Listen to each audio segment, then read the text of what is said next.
Hi friends, എല്ലാവർക്കും enjoy life മീഡിയയുടെ പുതിയൊരു വീഡിയോയിലേക്ക് സ്വാഗതം. ഇന്ന് നമ്മളൊരു മട്ടൻ ബിരിയാണി ആട്ടോ ചെയ്യാൻ പോകുന്നത്. കിഡിലൻ ടേസ്റ്റിൽ നമുക്ക് വീട്ടിൽ തന്നെ എളുപ്പത്തിൽ എങ്ങനെയാണ് മട്ടൻ ബിരിയാണി ഉണ്ടാക്കുന്നതാണ് ഇന്ന് കാണിക്കാൻ പോകുന്നത്. എല്ലാവരും വീഡിയോ മുഴുവനും കാണണേ. വീഡിയോ ഇഷ്ടപ്പെട്ടാൽ ചാനൽ സബ്സ്ക്രൈബ് ചെയ്യണേ.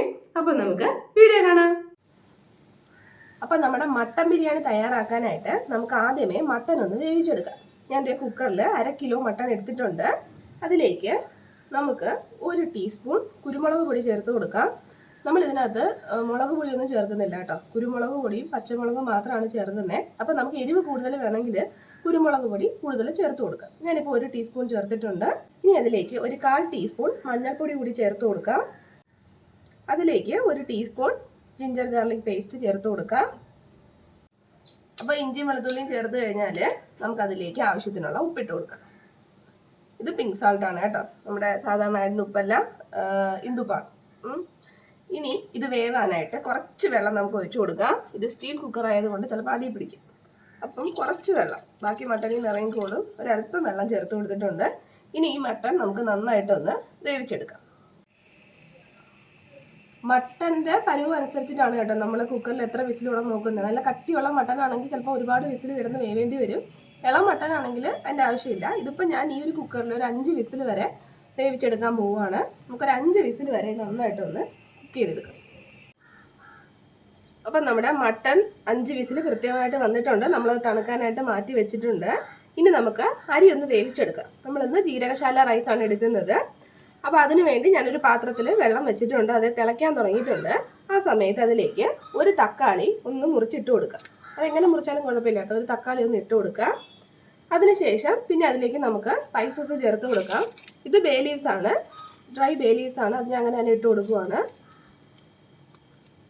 പിന്നെ നമ്മുടെ സാധാരണ മസാലക്കൂട്ട്, പെരുംജീരകം, ഏലക്ക, ഗ്രാമ്പു, കറുകാപ്പട്ട, ഇത്രയും സാധനങ്ങളാണ്. അത് നമുക്കിതിലേക്ക് ഇട്ട് കൊടുക്കാം. പിന്നെ കുരുമുളക് ഉണ്ട് കേട്ടോ, മുഴുവനേ ഉള്ള കുരുമുളക് കുറച്ചേ ഉള്ളൂ, 2-3-4 കഷ്ണേ ഉള്ളൂ. അതും കൂടി നമ്മൾ ഇട്ട് കൊടുത്തിട്ടുണ്ട്. അപ്പോൾ നമ്മുടെ അരി കുഴഞ്ഞു പോകാതിരിക്കാനാണ് നമ്മൾ ആദ്യമേ തന്നെ തക്കാളി ചേർത്ത് കൊടുത്തിട്ടുള്ളത്. ഇനി നമുക്ക് കുറച്ച് എണ്ണ കൂടി ഒഴിച്ചു കൊടുക്കാം. ഏകദേശം 1 ടീസ്പൂണോളം ഓയിലൊന്ന് ഒഴിച്ചു കൊടുത്താൽ മതി. അപ്പോൾ നമ്മുടെ അരി നമുക്ക് കുഴയാതെ തമ്മിൽ ഒട്ടിപ്പിടിക്കാതെ കിട്ടും. അതിന് വേണ്ടിയിട്ടാണ് നമ്മൾ അങ്ങനെ ചെയ്തു കൊടുക്കുന്നത്. ഇനി ഇതിലേക്ക് നമ്മുടെ ചോറിന് ആവശ്യത്തിനുള്ള ഉപ്പിട്ട് കൊടുക്കാം. കുറച്ച് കൂടിയാലും പ്രശ്നമില്ല കേട്ടോ. നമ്മൾ ഈ വെള്ളം ഒന്ന് ഊറ്റി കളയുമ്പോഴത്തേനും ആ ഉപ്പൊക്കെ പൊക്കോളും. അപ്പോൾ ഞാനൊരു 3 ടീസ്പൂൺ ഉപ്പ് ഇതിനകത്തോട്ട് ചേർക്കുന്നുണ്ട്. നമുക്കിതിലേക്ക് അരി ഇട്ട് കൊടുക്കാം. ജീരകശാല റൈസാണ്, ഞാൻ നന്നായിട്ട് കഴുകി വെച്ചിട്ടുണ്ട്. ഇത് കുറച്ച് നേരം 10 മിനിറ്റ് ഞാൻ വെള്ളത്തിൽ കുതിർത്ത് വെച്ച് തന്നെ കേട്ടോ. അപ്പം നമുക്ക് പെട്ടെന്ന് വെന്ത് കിട്ടും. അരി ഇതിലേക്ക് ഇട്ട് കൊടുക്കാം.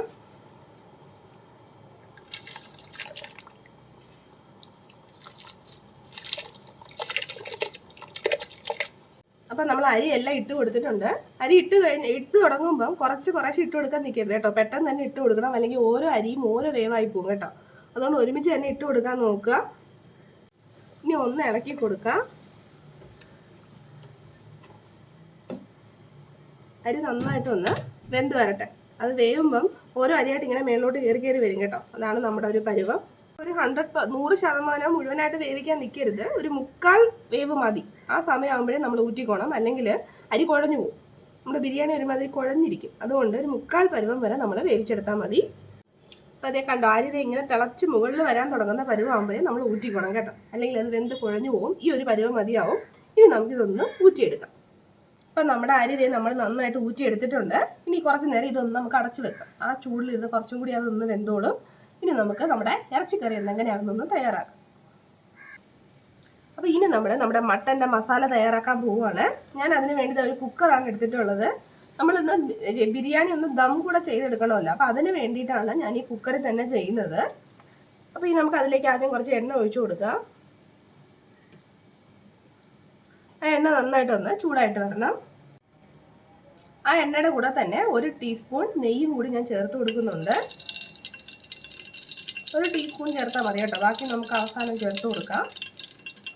അപ്പോൾ എണ്ണ നന്നായിട്ട് ചൂടായിട്ടുണ്ട്. അതിലേക്ക് നമ്മൾ ആദ്യം ചേർക്കാൻ പോകുന്നത് പച്ചമുളകാണ്. ഞാൻ പറഞ്ഞല്ലോ, നമ്മൾ ഇതിനകത്ത് മുളക് പൊടി ഒന്നും ചേർക്കുന്നില്ല. എരിവിനാകെ ഉള്ളത് ഈ പച്ചമുളകും കുരുമുളകും. നമുക്ക് ഒരുപാട് വേണമെന്നുണ്ടെങ്കിൽ അതിനനുസരിച്ചിട്ട് മുളകിൻ്റെയും കുരുമുളകിൻ്റെയും എമൗണ്ട് കൂട്ടി കൊടുക്കുക. ഞാൻ ഒരു 7-8 പച്ചമുളക് നന്നായിട്ട് കീറി ഇതിലേക്ക് ഇട്ട് കൊടുക്കാൻ പോവുകയാണ്.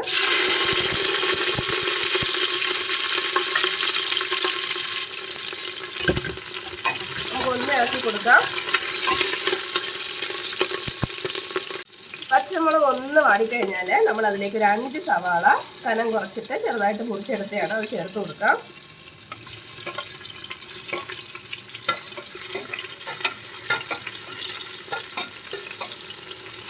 നന്നായിട്ടൊന്ന് വഴറ്റിയെടുക്കാം.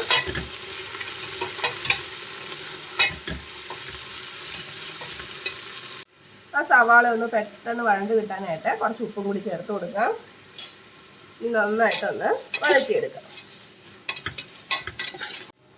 സവാള നന്നായിട്ട് വഴണ്ട് കഴിഞ്ഞാൽ നമുക്കതിലേക്ക് ഇഞ്ചി വെളുത്തുള്ളി ചേർത്ത് കൊടുക്കാം. അതിപ്പോൾ പേസ്റ്റായിട്ടാണെങ്കിൽ അങ്ങനെ, ചതച്ചെടുത്തിട്ടാണെങ്കിൽ അങ്ങനെ, എങ്ങനെ വേണമെങ്കിലും നമുക്ക് ചേർത്ത് കൊടുക്കാം.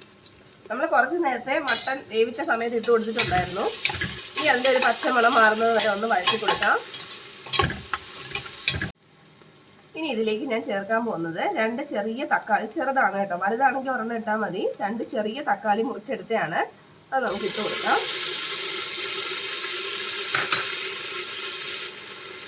നന്നായിട്ടൊന്ന് വഴറ്റി കൊടുക്കാം.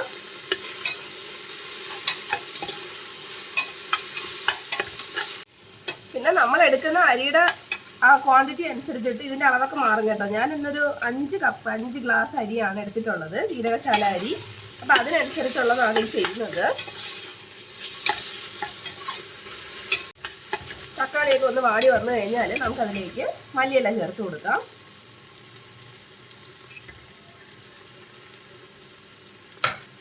മല്ലിയിലയും കൂടെ ചേർത്തിട്ട് നമുക്ക് നന്നായിട്ടൊന്ന് വഴറ്റിയെടുക്കാം. ഇതിലേക്ക് ഒരല്പം മഞ്ഞൾപ്പൊടി കൂടി നമുക്ക് ചേർത്ത് കൊടുക്കാം. വളരെ കുറച്ച് മതി കേട്ടോ, ഒരു പിഞ്ച് മഞ്ഞൾപ്പൊടി.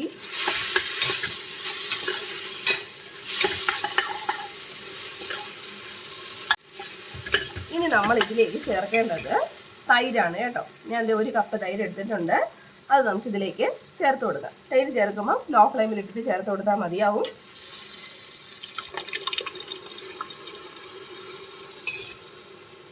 ഇനി നമുക്ക് നന്നായിട്ടൊന്ന് മിക്സ് ചെയ്ത് കൊടുക്കാം. തൈര് ചേർക്കുന്നതുകൊണ്ടാണ് നമ്മൾ തക്കാളി കുറച്ച് ചേർക്കാം കേട്ടോ. തൈര് വേണ്ടാന്നുണ്ടെങ്കിൽ തക്കാളിയുടെ എമൗണ്ട് കൂട്ടി കൊടുത്താൽ മതി.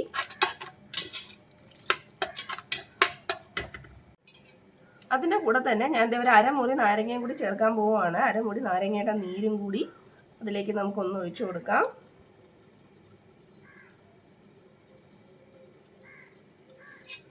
നന്നായിട്ടൊന്ന് മിക്സ് ചെയ്ത് കൊടുക്കാം.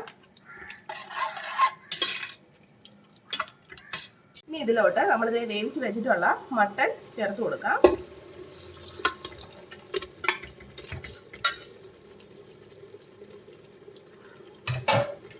മട്ടൺ ചേർത്തിട്ട് നമുക്ക് നന്നായിട്ടൊന്ന് ഇളക്കി കൊടുക്കാം.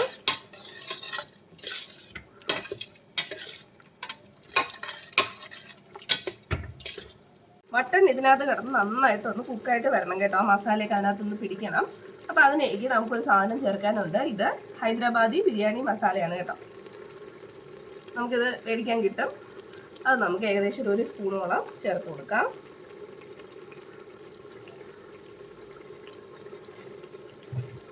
അതും കൂടി ചേർത്ത് ഒന്ന് മിക്സ് ചെയ്ത് കൊടുക്കാം. ഞാനിത് ഏത് ബിരിയാണിക്കും ചേർക്കും കേട്ടോ. ചിക്കൻ ആയാലും മട്ടൻ ആയാലും ബീഫായാലും എല്ലാ ബിരിയാണിക്കും ചേർത്താൽ ഒരു പ്രത്യേക മണവും സ്വാദും ഒക്കെ നമുക്ക് കിട്ടും. കറിയൊക്കെ നന്നായിട്ട് കുറുകി വന്നിട്ടുണ്ട്. നമുക്ക് ദം ചെയ്യുമ്പോൾ ഒരുപാട് ഗ്രേവി ഒന്നും ആവശ്യമില്ല കേട്ടോ. കറക്റ്റ് പരുവായിട്ട് വന്നിട്ടുണ്ട്. ഇനി നമുക്ക് അതിൻ്റെ മേളിലേക്ക് ചോറിട്ട് കൊടുക്കാം.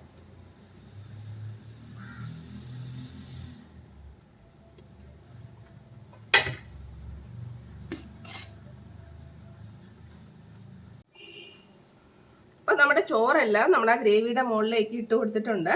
നമുക്ക് ഏറ്റവും മുകളിലേക്ക് കുറച്ച് പൈനാപ്പിളിൻ്റെ പീസസ് ഇട്ട് കൊടുക്കാം.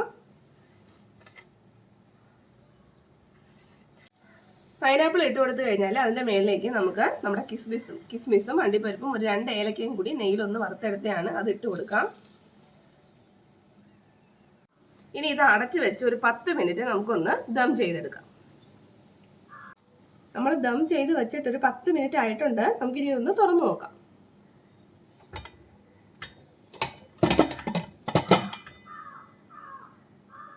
നമുക്കിതൊന്നിനി മിക്സ് ചെയ്തെടുക്കാം. അങ്ങനെ നമ്മുടെ മട്ടൺ ബിരിയാണി തയ്യാറായിട്ടുണ്ട്. ചോറൊക്കെ ഒട്ടും കുഴഞ്ഞിട്ടില്ല, നല്ല വിട്ട് സെപ്പറേറ്റ് ആയിട്ട് കിടക്കുവാണ്.